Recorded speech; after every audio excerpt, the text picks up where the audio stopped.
distinguished panel. I've grown to have a tremendous amount of admiration and respect for the four of you that I know, and I just had the pleasure of meeting Andy recently, and it's easy to see very quickly why he is in a position to be consulted and respected. So we're looking forward to everyone's remarks here.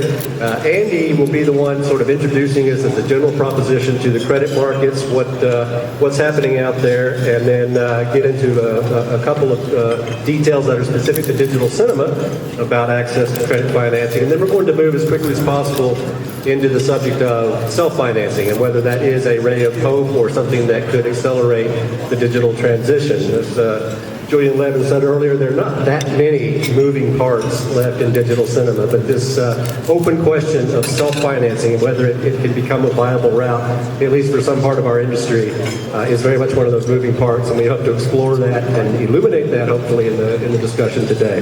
So with that, I'd like to ask Andy to give us an overview of what's happening with the credit markets and then what are some of the issues that may be specific to digital cinema and access to that credit.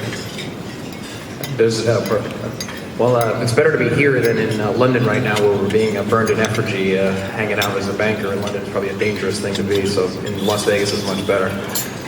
With regard to the credit markets generally, obviously the world has changed in the last 6 to 8 months. The availability of credit has deteriorated to some degree, and most importantly, though, the cost of credit has increased. And the risk factor has been priced into the marketplace where things that were marginal before are no longer available. So if there was a triple C credit relative to a single A credit, the cost of that is probably infinite relative to where you were in the better rated credits, and that's affected digital cinema, obviously. This is a project that we've been living for about 2.5 years at DCIP. It has come together quite well and quite nicely as we sit here today. We would have liked to have been done a year ago and been into those credit markets as opposed to these.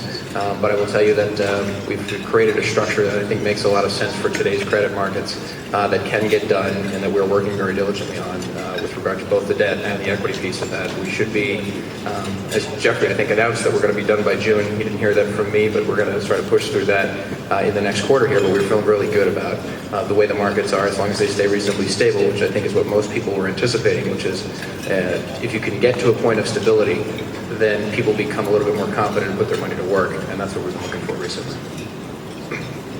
Now, one of the things that we're hearing rumors about, Andy, is whether access to credit for our industry could be constricting based on perceptions that there will be reduced production schedules and that sort of thing. Can you address that issue and tell us whether that turns out to be a net negative, net positive, or a neutral?